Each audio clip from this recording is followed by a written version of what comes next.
I'm showing you here a normal neonatal heart. You see here the right atrial appendage, the right ventricle. This is the pulmonary trunk springing out of the right ventricle, and we see the aorta emerging from the left ventricle as the centerpiece of the cardiac silhouette. If we close up on the base of the heart and we look at the ventricular arterial junctions, we can see how the muscular subpulmonary infundibulum is lifting the fibrocollagenous pulmonary trunk away from the base of the heart, and here is the right coronary artery emerging into the rightward part of the transverse sinus. If we now open the heart, we can see that the major feature of the normal anatomy of the right ventricle is this extensive muscular structure that interposes between the attachments of the tricuspid valve to the inlet of the right ventricle and the leaflets of the pulmonary valve in the outlet of the right ventricle.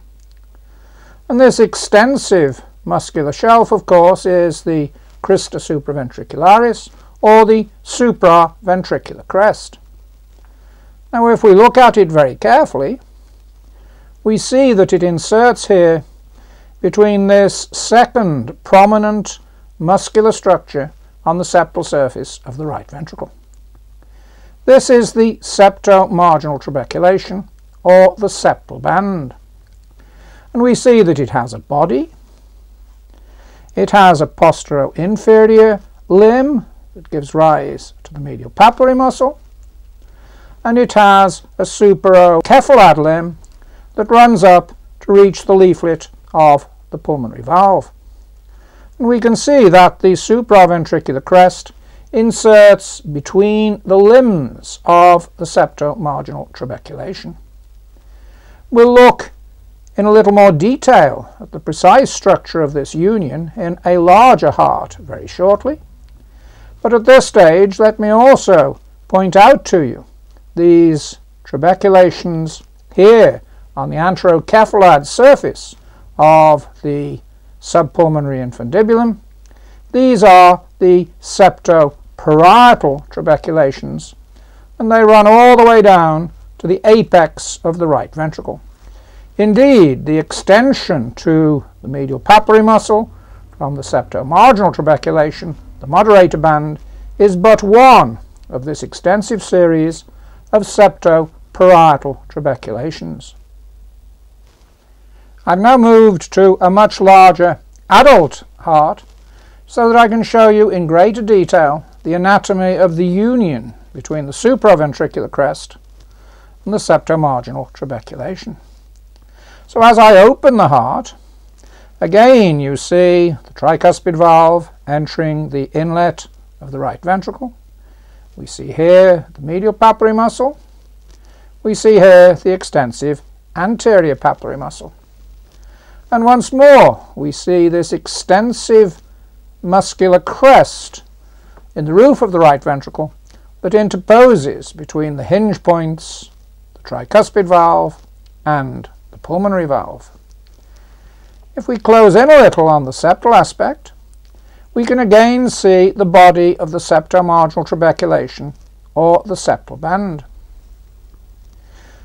The limbs of the septomarginal trabeculation are not as obvious in this heart as the previous one, but we can make out here the postero-inferior limb giving rise to the medial papillary muscle, and the anterocephalad limb running up towards this leaflet of the pulmonary valve. But what this heart does permit me to show you is that this extensive muscular shelf here is no more than the inner curvature of the heart. Because you see, I'm able to dissect in this heart this extensive tissue plane between the pulmonary trunk and the aorta. And if we look carefully in here, we can see the freestanding subpulmonary infundibulum that lifts the trunk itself away from the base of the heart. And it is, of course, the presence of this freestanding muscular sleeve that permits the surgeon to remove the pulmonary valve itself and use it as an autograft in the Ross procedure.